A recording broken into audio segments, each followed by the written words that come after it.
Okay, today's daf is Shabbat daf Kaf Daled. We're going to start right at the very top of the page. We'll just review for a quick minute. We were in the middle of the Hanukkah stuff. It's actually a strange structure because we were in the middle of Hanukkah, and you would think that we finished because we went right back to the Mishnah, which was Ema Likim Shemen Sreifa, and then they were trying to figure out what is Shemen Sreifa. But we're going to go right back to Hanukkah, okay? So it's a little bit strange. The Mepharshim tried to give reasons as to what Shemen Sreifa is doing in the middle here of this section. I didn't find a convincing answer, so I'm not actually going to bring you any of the answers. Could be, I don't know, not really sure, but it is interesting that this is kind of smack in the middle, and then we go right back.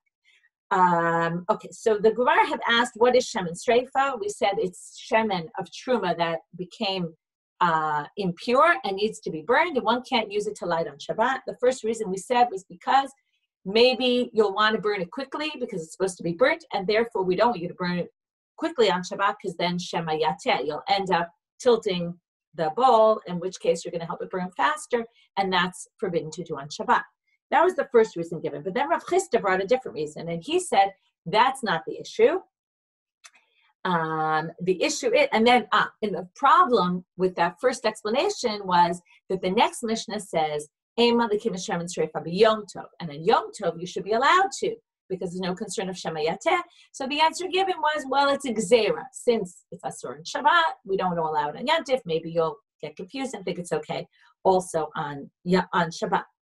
But Rav Chisda gave a different answer, and he said that what the Mishnah is talking about, and this has its own difficulties because then it turns out the Mishnah is talking about a very unique case, and it's a different case than all the rest, which is that it's when Yom Tov falls out on Erev Shabbat, and we don't want to allow you to light using the Shemen Sreifa because on Yom Tov you're not allowed to burn Kodashim. So it's not normally on Yom Tov you can light a candle from another pre-lit candle, but not Shemen Sreifa because it's sanctified and you're not allowed to burn sanctified items. Even if they're supposed to be burnt, you can't do it on Yom Tov. So now the Gemara brings a Braita. It's funny, we're going to start with this and we're going to end with this today, okay? We're going to get to the next Mishnah where it actually says, Ema Likim Shemen Sreifa b'Yom Tov, and the Gemara is going to elaborate on what are the 4 different possible reasons as to why one can't burn Shemen Sreifa. One can't burn Kodshim, sacrificial items that are disqualified. One can't burn them on Yom Tov. We're going to see why when we get to the end of the daf. But right now, the Gemara is going to bring a Braita to prove Rav Chisda that he's right about this. Which is Tanya Kavatei Rav Chisda called Elu Shamru Ema Likim Behem B'Shabbat. I'm right at the top of Kaf Daled Amud Aleph. Oh, I forgot to mention. Sorry, forgot to start today with the dedications. My forgetfulness. Okay, today's shir. So we'll take a quick break. Is sponsored by the Mitchell family of New York City in honor of the B'nai Mitzvah of their twins, Aaron and Joshua, and by Rachel and Oren Seliger in memory of Reuven ben Yehuda and Dvorah, Zichrono Livracha, Saba Reuven, who lived his life by Torah V'Avoda and was a founding member of Kibbutz Tirat Tzvi. Okay, back to our Gemara. So, all these things we say, Ema Likim Behem Shabbat, Madlikim Behem b'Yom Tov, all the shmanim that one can't use on Shabbat according to this Braita can be used on Yom Tov, Chutz Mishemen Sreifa, Lefi she'ein sorfin kodashim b'Yom Tov, except for Shemen Sreifa, and notice what reason is given here, because you can't burn them on Yom Tov. Notice which reason isn't given here, Gzeira Yom Tov Atu Shabbat. So, and it says, and it's specific for here, and that Braita proves Rav Chisda's opinion. Okay, so we have again, one can't light on Shemen Sreifa because you can't burn sacrificial items on Yom Tov, and therefore we're talking only about Shemen Sreifa that was Truma, that was disqualified, and it's only on Erev Yom Tov that comes out on Chag. Okay, so we're Friday is right, like will happen this year in America, in Chutz La'aretz, where you have Friday is going to be Chag. And then you want to light your Shabbat candles, you can't use Shemen Sreifa. So anyone who wanted to, don't use this year, Shemen Sreifa. Okay, there was one other thing I wanted to add about this. And then you have to explain, and now it's important to see this because we're going to read the next Mishnah today, which is then the Mishnah reads like this. Okay, so if you go back to the first Mishnah of the parent on Kaf Amud Bet, it says, B'mei Malikim u'b'Eima Malikim. So you can't, lo b'lefesh, lo b'chosin, right, all the wicks. Then we get into v'lo b'shem, lo b'zefet, v'lo b'shava. We're now into all the oils. V'lo b'shem and kik, v'lo b'shem and sreifa, v'lo b'alya, v'lo b'chelev. Then Nachum Amadi has one opinion, Chachamim have another opinion. And then when it goes to the next Mishnah, Ema L'Kim Shemen Sreifa B'Yom Tov, according to Rav Chisda, well, that's coming to go back and explain the Shemen Sreifa in our Mishnah. Okay, that's how Rav Chisda had to explain it. It's a matan, right? That came to explain the Mishnah here. Okay, that it's only on Yom Tov, that one line. Which again is a bit of a weakness because you would think that that line in the Mishnah would have appeared, first of all, it would have appeared closer to the words Ema L'Kim Shemen Sreifa, and at least the Fachot, when they split up the Mishnayot, they should have put it at the end of that Mishnah and not at the beginning of the next Mishnah. It doesn't make so much sense the way they split the Mishnayot up, but it could be the person who split up the Mishnayot had a different interpretation. Okay, so each interpretation has its weaknesses, right? The first one has its weaknesses. Why on Yom Tov, right? Gezerah Shema Atu Shabbat, right? That's also a bit of a weakness. Why, right? That theoretically, then we wouldn't allow anything, any of the Shemanim that one can't light on Shabbat wouldn't be used on Yom Tov, and we see that they in fact are. So each opinion has a weakness. Anyway, we're moving on back to Hanukkah. A lot of things we're going to see today are very interesting because they're things that we either take for granted that we hold like the Gemara, or we take for granted that we don't hold like the Gemara. And the Gemara is going to kind of raise questions about all these things, the things that to us are so obvious, either so obvious that we go like the Gemara, or so obvious actually that we don't go like the Gemara. So we buy this is basically like saying, do we say Al Anisim in benching? Okay, right now to you it's pretty obvious. We always say Al Anisim in benching on Hanukkah, but it wasn't so clear to them. Here's the question.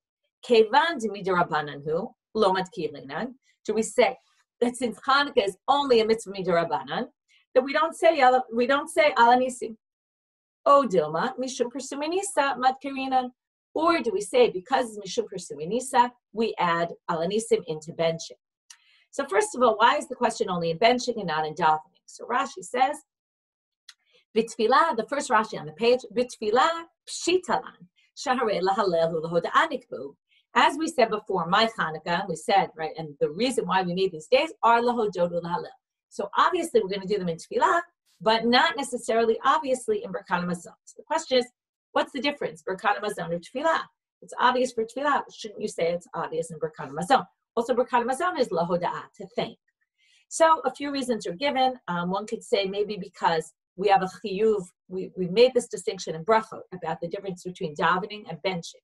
Because davening one has to do, whereas benching one doesn't have to do. So if one has to daven, well then, if you're davening that day, then you have to, let's put it this way, let's add in daven, so then I would never have mentioned Hanukkah that day. But since you have to daven, then, and the day is defined by this is a day of Hanukkah, so since you have to daven, then you have to mention Hanukkah because there's basically a chiyuv to mention Hanukkah whenever you daven. But since you don't need to eat, or you don't need to eat bread, and you don't need to say Birkat Hamazon, therefore one could say, well, since I don't need to say Birkat Hamazon, if I didn't eat, I wouldn't have said Al Anisim. So therefore, the fact that I ate now doesn't necessarily mean I have to say Al Anisim when I say Birkat Hamazon. So that's one answer. But I really like the Ritva. The Ritva has a very nice answer. The Ritva says that Birkat Hamazon is a private prayer, and tefillah is a public thing, right? Generally, we daven in a minyan, right? Other than times like this, but generally, one would daven in a minyan, or there's chiyuv to daven in a minyan. So tefillah is a public prayer. If you're talking about Persumei Nisa, well, that's done in public. If I have my own personal Birkat Hamazon, well, then there's not necessarily Persumei Nisa there. Again, one could say, well, often one benches with other people, zimun and Birkat Hamazon could become public, but theoretically it's a private mitzvah. It's if I ate, then I do it, and it's a private thing. So that might be another reason as to why it wasn't so obvious that one would do this in Birkat Hamazon. So in any case, they raise it as a question, okay? And you might be surprised by the answer. So, which already kind of gives away what the answer is going to be.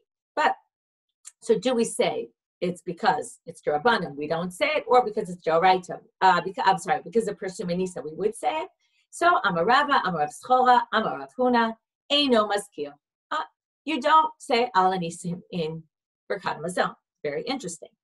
V'im ba lahaskir, but if you want to, what would you think?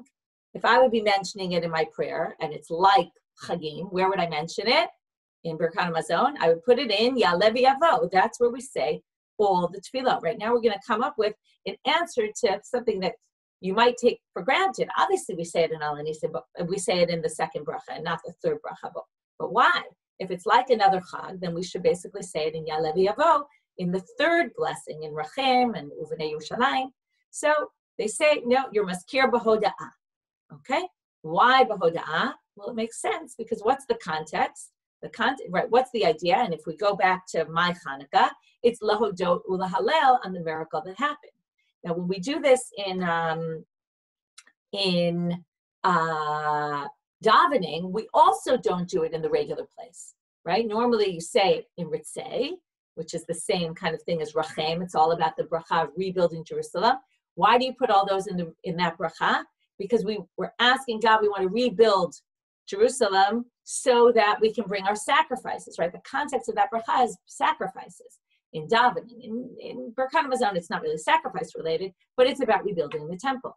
So that's why all those come because we have sacrifices on those. Hanukkah has no sacrifices, and the idea is lahodot ulalel. And if you think about it, when you say it in Modim, what's Modim all about? We thank God for the miracles, al nisecha sheb'chol yom imanu, right? The daily miracles that God does for us. It's the exact same thing as the miracle of Hanukkah. So it fits perfectly there. Since it's there in the davening, it's going to be there also, the parallel bracha, which is nodeh, about thanks. So that's why we put it in the second bracha. So this is interesting because this is explaining to us all sorts of things that we don't even really think about, which is why is it different for Hanukkah and Purim than it is for everything else. So number one, it's D'Rabbanan. Number two, the context is we want to just thank for the miracle that happened as opposed to a holiday which has other aspects to it. Rav Huna Bar Yehuda, and also it's not obligatory. According to this, you can if you want to, but you don't have to. Now, obviously, this is one of those things that became commonplace and everybody does it. But originally, you really, according to the halacha, you don't have to do it. This also explains another thing that you probably wondered about and never really knew, which is why we don't say it in Al Hamichya. In Al Hamichya, we say V'samchenu b'yom chag haSukkot hazeh, or right on all the chagim, we have a little addition for Rosh Chodesh, for the holidays, for Shabbat, but in Al Hamichya, we have nothing for Hanukkah or Purim, which now you understand why, because there's really no obligation to say it even in Birkat Hamazon. So because of that, when they did Al Hamichya, they didn't add it in. So now we have the situation, Rav Huna Bar Yehuda Ikla Bei Rabbi was in Rabbi's house, Savarli K'urei B'Bonei Yerushalayim. He wanted to mention it in Bonei Yerushalayim, just like the other holidays. Amar Lahu Rav Sheshet came and said to him, Kitfilah, no, you do it like tefillah. Ma tefillah b'hoda'ah, af Birkat Hamazon b'hoda'ah. Just like you do it in the thanks bracha, also here you do it in the thanks bracha. Okay, next question. Also raising questions on things that we think are obvious. Ibayalahu, ma'ulas kir Rosh Chodesh b'Birkat Hamazon. What about saying Rosh Chodesh in Birkat Hamazon? Do we add in Ya'aleh V'Yavo? Do we add Ya'aleh V'Yavo on Rosh Chodesh? In Birkat Hamazon, again, it's obvious, yes, in davening, but not so obvious in Birkat Hamazon. Intim Tzalomar, now here's their question. If you want to say B'Chanukah D'Rabbanan lo tzarich, maybe the reason on Chanukah you don't need it is because it's D'Rabbanan. Rosh Chodesh D'Oraita tzarich, but Rosh Chodesh is from the Torah. How do we know Rosh Chodesh is from the Torah? Well, it's number one, it says HaChodesh Hazeh Lachem Rashi Chodeshim. From there we learn that we determine when the Rosh Chodesh is. And the second thing is we have all these sacrifices listed for Rosh Chodesh in the Torah. So clearly there was a day that they designated in a unique way for Rosh Chodesh. So, do we say, since it exists in the Torah, therefore we'll say it in Birkat Hamazon? O Dilma, or do we say, Kevan de lo asor v'asiyat malacha lo mezkarinam, because there's no issue, you can't not do malacha. It's not like a chag on Rosh Chodesh, right? You're allowed to work. So since you're allowed to work on Rosh Chodesh, maybe that's the issue. The question is, what causes us to have Ya'aleh V'Yavo and add something into the benching? So maybe it's not really a holiday. Now, what does holiday mean? We don't work, right? That's the obvious. We don't work. By the way, this raises a whole issue from another sugya, which is there's a whole sugya comes up in Megillah that when it comes to the Chagim, Rosh Chodesh, how many aliyot do you have on Rosh Chodesh? In Megillah, there's a whole discussion of how many aliyot you have on every day. And there's 4 aliyot. There's an extra aliyah more than the usual. Why is there an extra aliyah more than the usual? Because it's a yom she'ein bo bitul malacha. People didn't go to work, and therefore, because people weren't working, they have more time, and therefore they added another aliyah. Now, this is very strange because we just said, what do you mean? People do work, right? There's no Isur Melacha, and there's a whole issue, there's a whole topic called Isur Melacha and Rosh Chodesh, and is there Isur Melacha, is there not? And this is a famous Tosfot on our page, which tries to reconcile the two, which is on the one hand, in Megillah, it sounds like there is Isur Melacha. Here it sounds like there isn't Isur Melacha, that one does work. So he says, from here you can see from our sugya, he proves it from here, that it's a minhag only, not to work. In other words, people didn't generally work on Rosh Chodesh, but it's not because it's forbidden to work, okay? Because there it's put together with Chol HaMoed. And Chol HaMoed, actually, there is Isur Melacha. It's not the same Isur Melacha as there's on a Chag, but there is some sort of forbidden. And there's a whole discussion there also. What kind of Melacha are we talking about? But anyway, that's a whole other discussion. So we're back to our sugya. Okay, so we had the question. Okay, we're now about 15 lines from the top. Rav Amar Maskir, Rabbi Chanina Amar Eino Maskir. Fascinating. There's a machloket. Some people say you don't even say Ya'aleh V'yavo on Rosh Chodesh in bench. Okay, but Rav says we do. Am Rav Zreika Nikote Rav B'yadach, and this is why we do it. Rav Zreika says, stick with what Rav said, that we do say it. Dekai Rabbi Yoshaya Kavateh, because Rabbi Yoshaya holds like him. How do we know this? And now we're going to have a long braita that Rabbi Yoshaya brought. Ditane Rabbi Yoshaya, Yamim sheyesh bahem korban musaf. Okay, this is something else that makes Rosh Chodesh unique. We have korban musaf, and there's a special added, as I said, there's special sacrifices one brings on Rosh Chodesh. So the days you have korban musaf, like Kigon, Rosh Chodesh, v'cholosh moed, arvit v'shacharit u'mincha v'tpalel shmona esrei v'omer me'ena me'ora b'avodah. Okay, first they're talking about davening.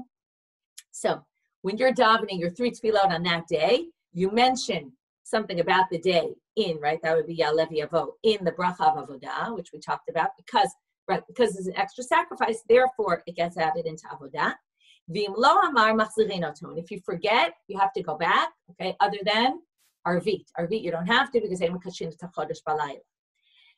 Right, they never did kiddush chodesh at night, and therefore if you forget it and arvit, you don't have to. Some people say also this arvit is reshut, but usually they say it's the other reason. Ve'ein bahem, here's another funny thing they say. Again, this is a day of, like I said, nothing is obvious. Ein bahem kiddush alakos. You don't make kiddush on those days. Now, if you think kiddush on Chol HaMoed and on Rosh Chodesh, who would even think kiddush? But it makes perfect sense. Because what is kiddush? Zachor, right? Zachor at Yom HaShabbat L'Kadsho. How do you remember Shabbat? By talking about it, by saying kiddush. So you might have thought, also, what's the whole topic we're talking about? Mentioning zichirat, lahazkir, all these things. So you might have thought, maybe you have to do, right, not just in davening, but maybe you have to do kiddush. So no, you don't do kiddush alakos. And here's our important line, yesh bahem haskara b'berkat hamazon. So there you have it. You also mention it in berkat hamazon.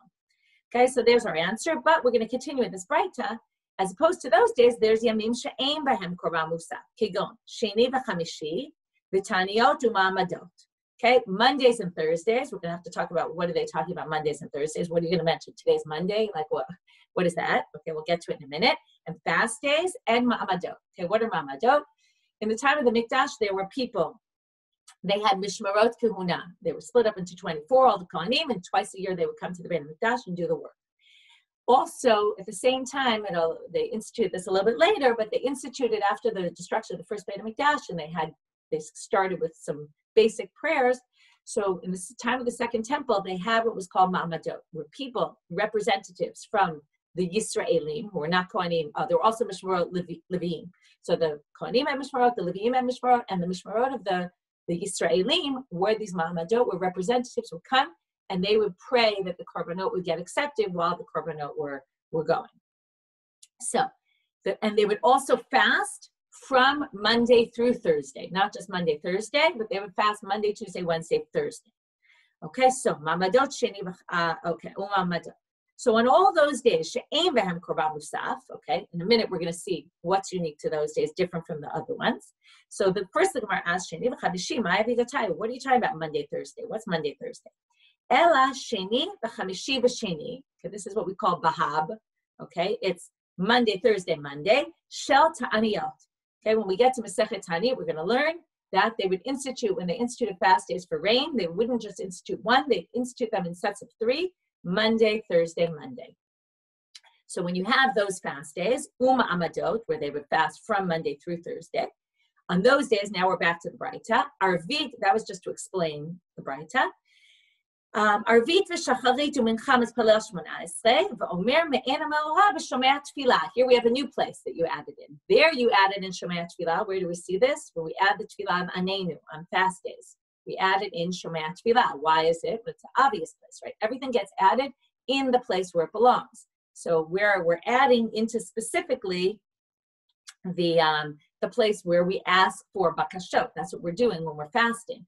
Right, the fast days we're asking for rain, right? We're talking about the fast days that were instituted when there was no rain, and the Ma'amadot are asking for the prayers to be accepted.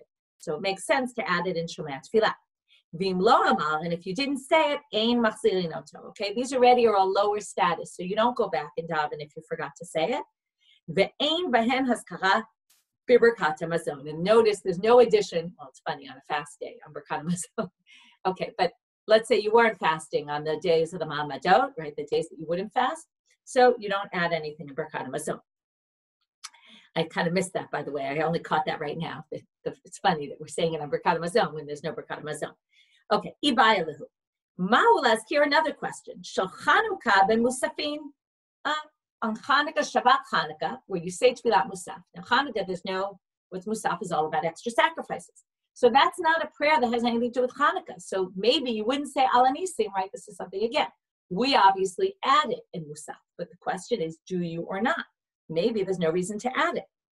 Kevan delepe Musaf b'didei. Do we say since there's no Musaf on Hanukkah, lo madkirinan? So when you add this special tefillah Musaf on Shabbat, has nothing to do with Hanukkah, so you wouldn't add Hanukkah.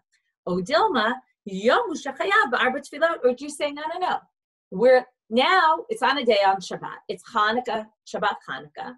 Hanukkah defines the day. Shabbat is a day you have to do 4 tefillot. So every tefillah of that day, you have to mention what defines this day. What defines this day is it's Hanukkah. So then you would add it. So again, interestingly, there's going to be a big machloket here. Not everyone's going to agree that you would say Al Anisim in Musaf. So again, like I said, we have a lot of things here. Do we say Hanukkah at all in Birkat HaMazon Al Anisim? Do we say Ya'aleh V'yavo on Rosh Chodesh and Al Anisim? Do we say Hanukkah in Musaf, right? Al Anisim and Musaf on Shabbat? All these questions of things that to us are so obvious, but to them weren't so obvious. Do we make Kiddush on days like Chol HaMoed and Rosh Chodesh, right? All these things raised up. It's very interesting.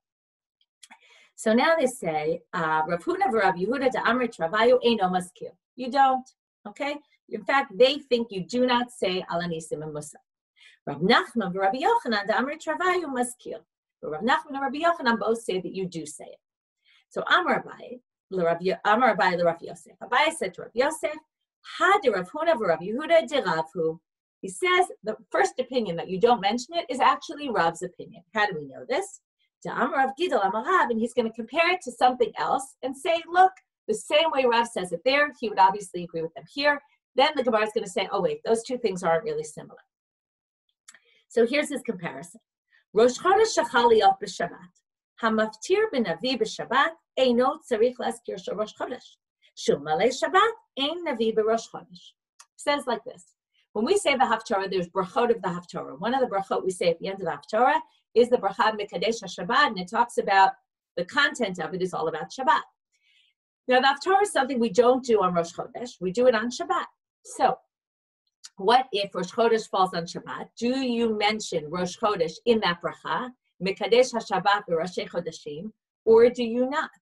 So comes Rav Gidol in the name of Rav, and he says, if you're saying the Haftorah on Shabbat, you don't mention Rosh Chodesh. Okay, why don't you mention Rosh Chodesh? Because if it weren't Shabbat, right, Rosh Chodesh has nothing to do with Haftorah. Because if it was just Rosh Chodesh, you wouldn't say Haftorah. This sounds exactly like our question. Musaf has nothing to do with Hanukkah, and therefore you wouldn't say Hanukkah in Musaf. So, first of all, by the way, this is a very interesting thing. I never paid attention to this, but Seth was telling me that not only are there different minhagim about this, okay? Some people say if it's Shabbat Rosh Chodesh, I was thinking it's next month, so pay attention in shul, see what your shul says.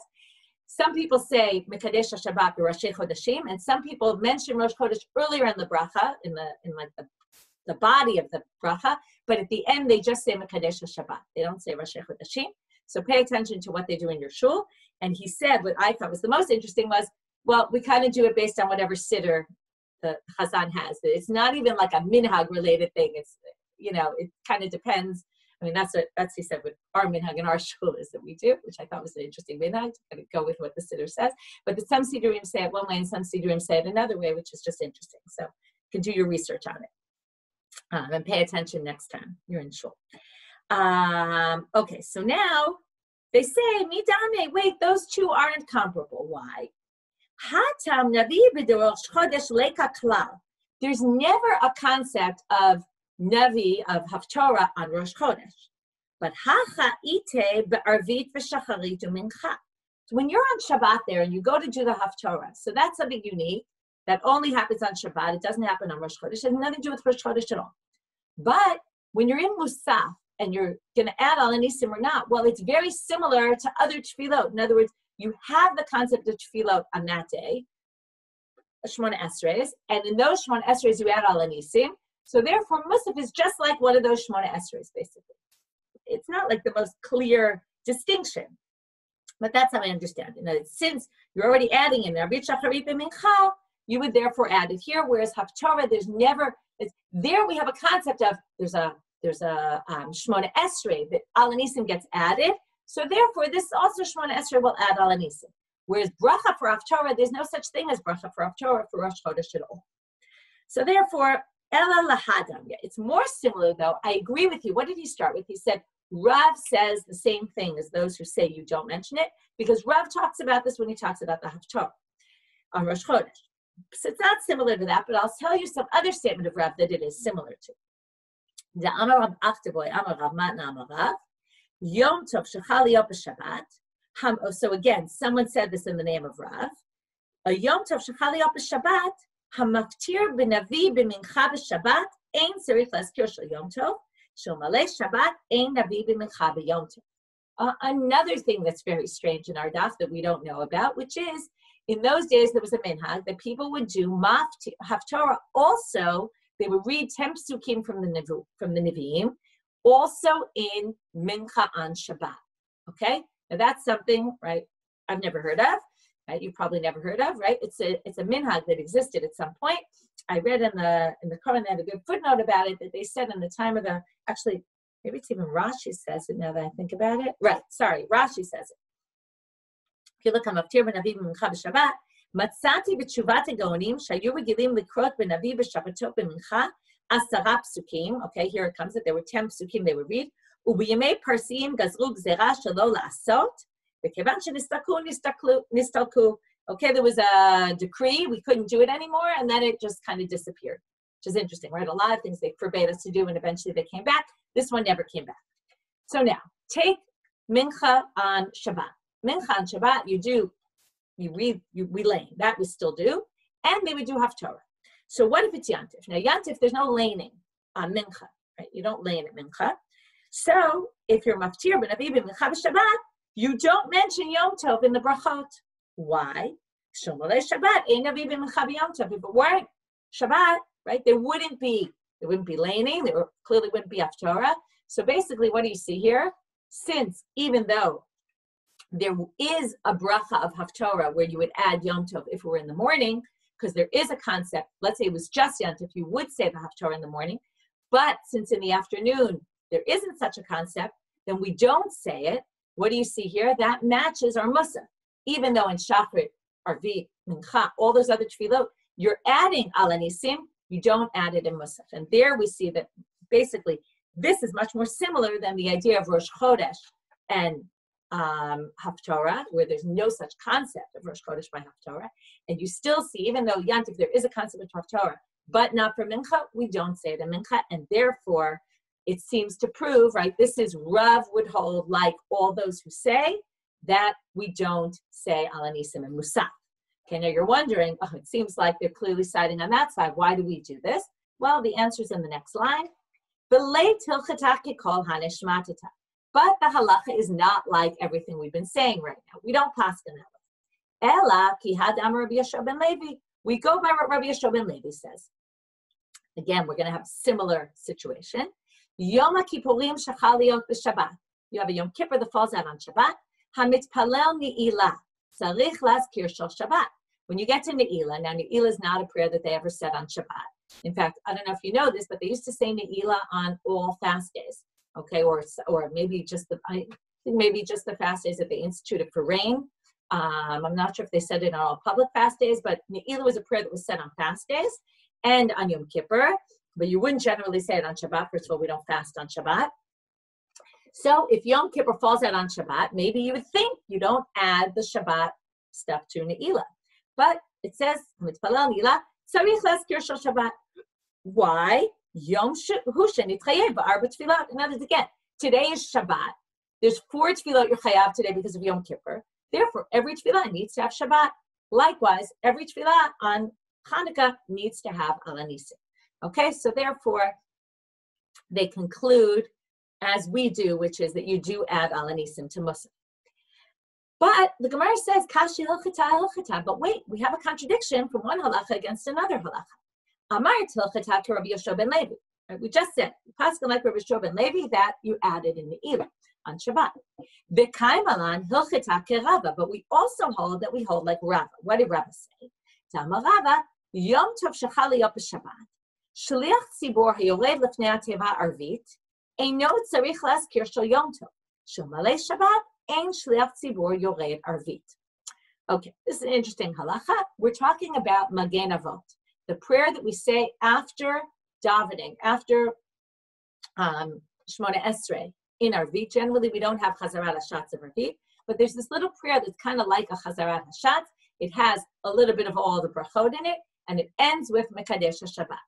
Now, if you've ever noticed this, when Yantif falls on Shabbat, okay, we don't say Mekadesh HaShabbat Vit, right? Mekadesh HaShabbat Yisrael B'Hazmanim at the end of Magen Avot.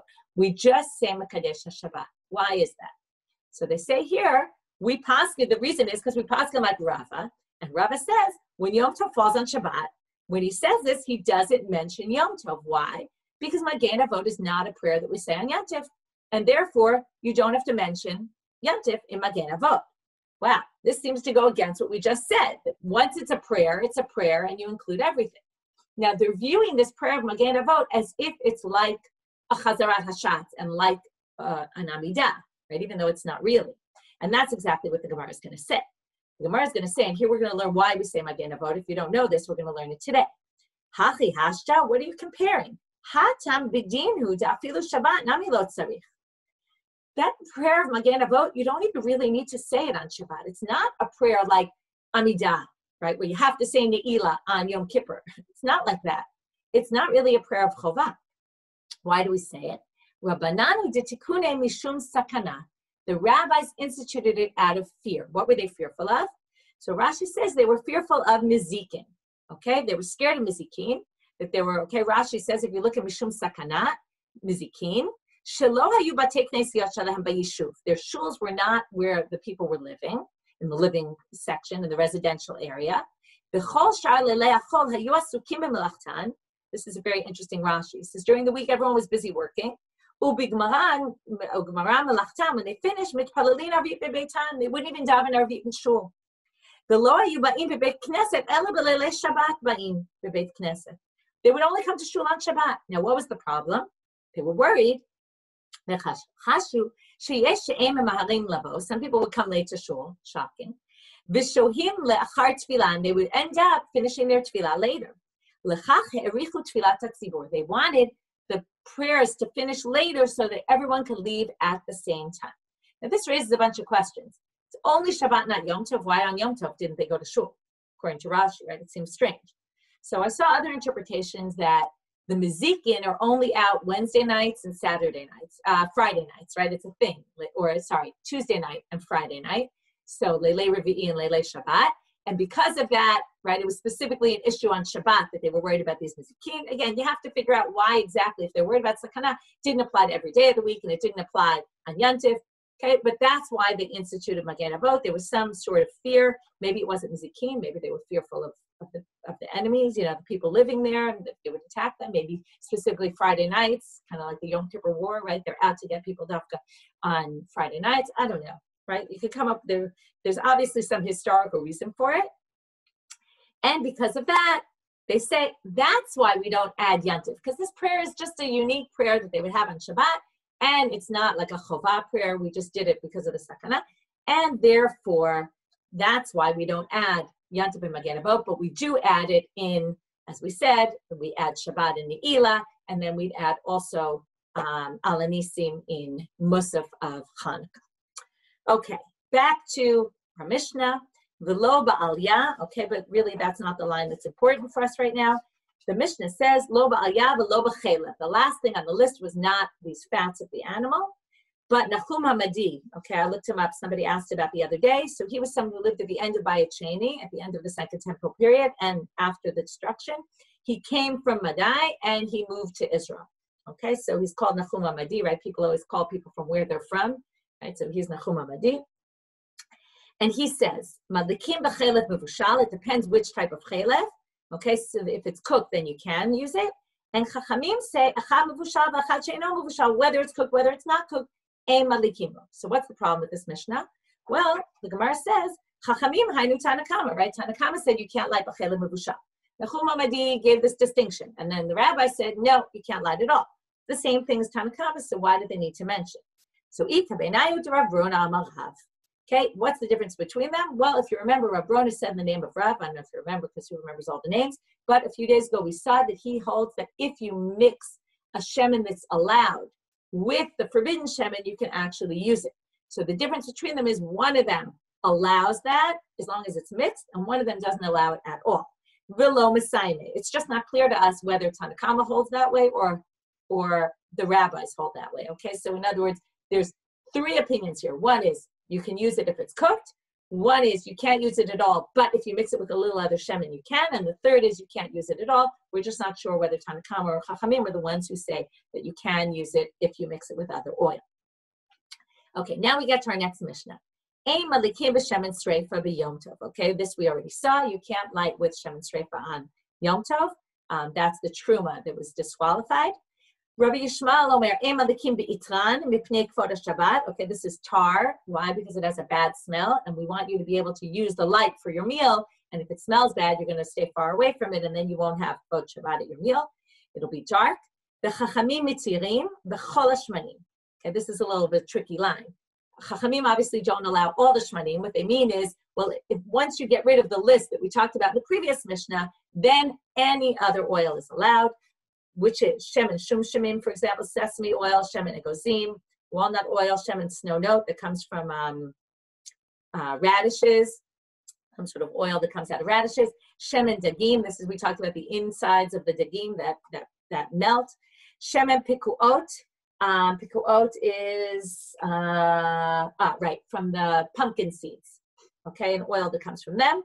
Bi'itran, that's what we saw before, the tar, uveneft, okay, neft. Right, it's naf, I don't know how to pronounce the word, naftach or something in English. Rabbi Tarfon Omer, Malikin ela b'shemen zayit bilvad. He says you can only use olive oil. Okay, we're talking about Shabbat here. My timer. So now the Gemara asks, why can't we, we're going back to the shemen sreifa. I said we were going to end with this. Why can't we light with shemen sreifa? Why?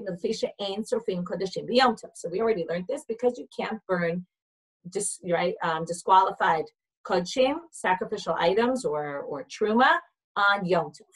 Minane mile. Where do we get this from? We're going to see now 4 different reasons for why you can't burn sacrificial items on, or sanctified items, I should say, on Yom Tov.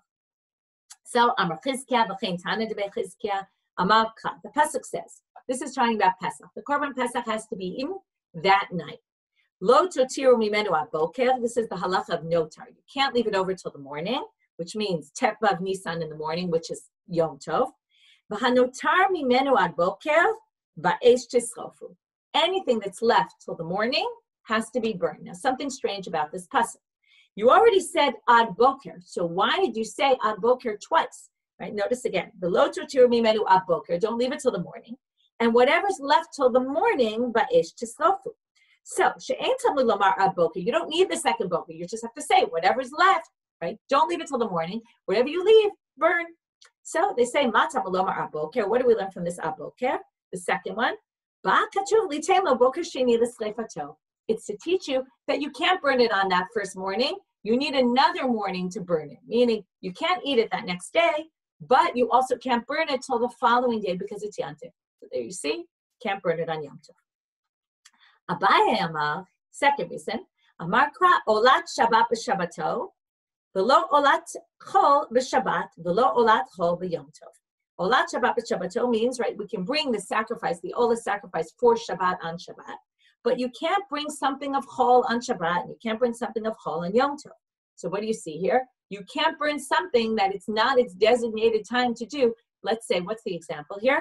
The example is if you bring a sacrifice on Friday and you haven't put all the parts that you're supposed to put, the Evarim and the Ptarim, and the Chalev, you burn that stuff in the Mizbeach in the afternoon usually. If you didn't do it in the afternoon, you can burn it at night, but you can't put them up to burn on Friday night because it's already Shabbat. You're not allowed to burn things that have to do with the Yom Chol on Shabbat. So therefore, this disqualified Truma is not something that has anything to do with Shabbat, and therefore, you're not allowed to do that on Shabbat or on Yom Tov. And from there we learn you can't burn disqualified, sanctified items on Shabbat or on Yom Tov. Rava Amar Amarka, Rava says we learn from here. What are you allowed to burn? Why are you allowed to burn things on Yom Tov at all? Because we call it Ochal Nefesh. What's allowed for Ochal Nefesh purposes? Right? So the pasuk says, Hu levado yaseh lachem, right? That is, this only can you do. So now they say, why does it say this only? We learn something from this and we learn something from only. What do we learn? Hu v'lo machshirin. That means you can cook your food, but you can't, for example, prepare a shipud or prepare something that you're going to need for cooking purposes. Okay, you can't build an oven put an oven together. Okay, it only allows things, the cooking itself, but not things that lead you to the cooking. V'lo livado, what do we learn from livado? Only. V'lo milah shelo b'zmana. If you have a Brit Milah and it's not the day you're supposed to do the Brit Milah, let's say it was pushed off, you're not allowed to do it on Yom Tov. Da'ate b'kal v'chomer. Okay, now there's a big debate about what this kal v'chomer is, what kal v'chomer has to do with anything. So one option is to say, you would have thought from a kal v'chomer, and then there's different options of what this kal v'chomer is. I'm not going to go into all the details, but from a kal v'chomer, you could have learned that Brit Milah is doche Yom Tov, even if it's shelo b'zmana. Therefore, the pasuk levado comes to teach you not. And once we learn that, then we say, just like milah shelo b'zmana, we would say the same thing. We can't burn kachim because, again, it's not like there's a specific time for the kachim. But the better interpretation I heard, which is below milah shelo b'zmana, and then we learn about kachim from a kal v'chomer from milah. Now, why is it a kal v'chomer? Well, a milah has a specific designated time. You're supposed to do Brit Milah on a specific day. In the event that it's not its own specific day, then we don't allow it to override Yom Tov. But it did have a specific time related to it. It's just it got pushed off. So then we're going to learn kal v'chomer to kachim, which don't even have a specific time. When you disqualify your truma, there's no specific time related to when one is supposed to do this. So therefore, we're going to say, so therefore, kal v'chomer to kachim, that kachim all the more so wouldn't override. Okay, last answer of Ashi Amar Shabbaton, Aseh. There's an Aseh about a mitzvah Aseh, Shabbaton on Yom Tov. V'havale Yom Tov Aseh, Yom Tov is Aseh v'lo taseh. Okay, the Yom Tov is both an Aseh and a lo taseh. Ve'ein Aseh doche lo taseh v'aseh. Okay, and the Aseh doesn't doche the lo taseh and the Aseh, and therefore, since we have an Aseh and a lo taseh for Yom Tov, and we have the Aseh of burning the kachim, both those two override that one. Okay, that's it for today. We'll pick up tomorrow on Daf Kaf Hey.